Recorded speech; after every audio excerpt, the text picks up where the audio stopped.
Satu, dua, tiga. Assalamualaikum warahmatullahi wabarakatuh. Perkenalkan, nama Ibu Arlinda. Ibu di sini sebagai kepala perpustakaan, juga mengajar beberapa mata pelajaran. Banyak, ada IPA Terapan Gita Taboga, IPA Bisnis dan Manajemen di Akunting atau Akuntansi, Biologi, Tanaman Obat, dan PKK di Farmasi. Oke, sampai jumpa di kelas. Assalamualaikum. Oke, assalamualaikum warahmatullahi wabarakatuh. Perkenalkan, saya Bu Arlinda. Di sini saya memberikan materi tentang protokol kesehatan mengenai COVID-19. Sebelumnya Ibu ucapkan selamat datang kepada seluruh siswa baru di SMK Medikakom Bandung. Ya, ini dia ya judulnya, protokol kesehatan COVID-19. Kita mulai dengan slide selanjutnya. Sebenarnya apa sih Bu coronavirus disease atau 2019 ini atau COVID-19 ini? Di sini Ibu akan jelaskan sedikit mengenai virus COVID-19 ini. Kebetulan Ibu di sini guru biologi ya. Untuk nanti yang jurusan farmasi bertemu dengan saya, Tata Boga juga bertemu dengan Ibu. Oke, coronavirus disease 2019 atau COVID-19 merupakan penyakit menular yang disebabkan oleh coronavirus jenis baru. Penyakit ini memang diawali dulunya dari mana? Dari Cina ya, tahu ya, dari Wuhan. Jadi asalnya itu memang dari pasar seafood di Wuhan pada akhir Desember tahun 2019. Makanya dinamakan COVID-19 atau 2019. Ini di sini ada gambarnya. Anak-anak Ibu bisa lihat di situ virusnya lengkap banget. Dia punya amplopnya sebagai pelindungnya. Dia punya RNA sebagai materi genetiknya. Ada lapisan lemak di luarnya, makanya dia nggak tahan dengan panas ya. Dia sensitif kalau terhadap panas. Ada spike proteinnya, kemudian ini yang tadi Ibu jelaskan ya, bisa dilihat di berbagai sumber kalau misalnya adik-adik mau tahu tentang coronavirus ini. Ini sumbernya dari Shannon, Journal of Advanced Research 24. Oke, kita lihat lagi. COVID-19 prevention. Kita lihat videonya. Ibu punya videonya. Sebentar. Oke. Di sini gimana caranya virus corona bisa nyebar dengan cepat? Nah, dari mulai berjabat tangan, kemudian dari satu orang loh ini ya. Ini dicontohkan dia berpergian ke suatu tempat padahal yang terinfeksi hanya satu orang. Kita lihat bagaimana dia berada di dalam pesawat tanpa menggunakan alat perlindungan diri. Dan dia hanya berjabat tangan saja dengan penderita atau dengan orang yang sudah terinfeksi oleh virus corona. Oke. Oh.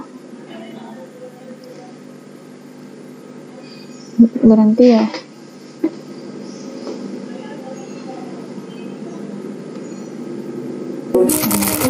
Oke, lanjutkan ya.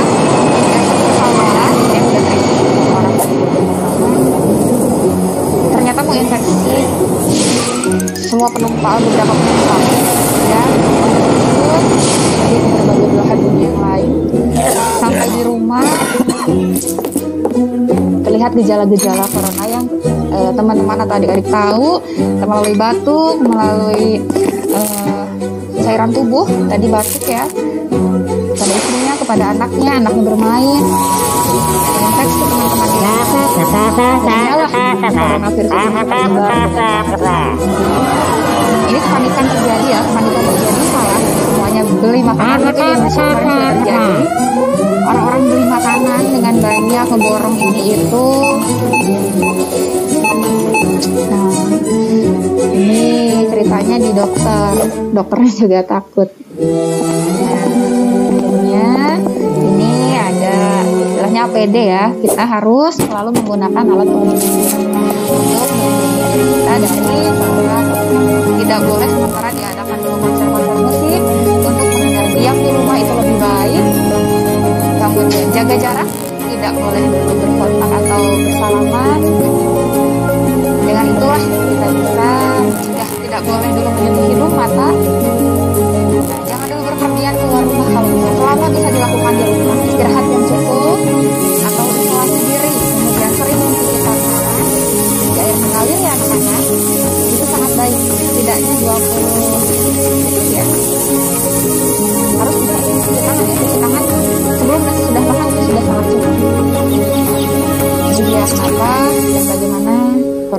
bisa terjadi atau bisa menyebar dengan sangat cepat. Ya. Oke, kita lanjutkan ke presentasi lagi ya. Oke. Masukin. Oke. Tadi videonya. Nah, ini sebaran kasus dari awal hingga update terakhir tanggal 16 bulan 7 2020. Mungkin adik-adik juga mau ngikuti. Ini Ibu cuman ngasih tahu aja kalau di Indonesia per tanggal 16 bulan 7 itu yang positif sudah mencapai 81.668. Luar biasa ya.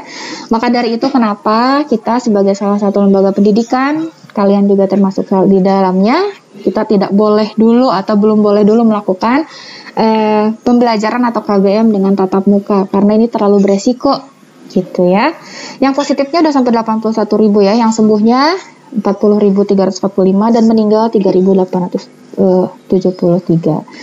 Oke, kita lihat gimana sih Bu cara mencegahnya supaya kita nggak tertular COVID-19. Kan serem ya kalau misalnya kita udah tertular, kita harus sampai diisolasi, tidak bisa bertemu keluarga dan lain sebagainya. Coronavirus disease ini ciri-cirinya Ibu bakal kasih tahu, gejala klinisnya demam, ada batuk pilek, letih lesu, lemah, sakit tenggorokan, juga gangguan sesak pernafasan. Ini mirip-mirip dengan penyakit pneumonia atau paru-paru.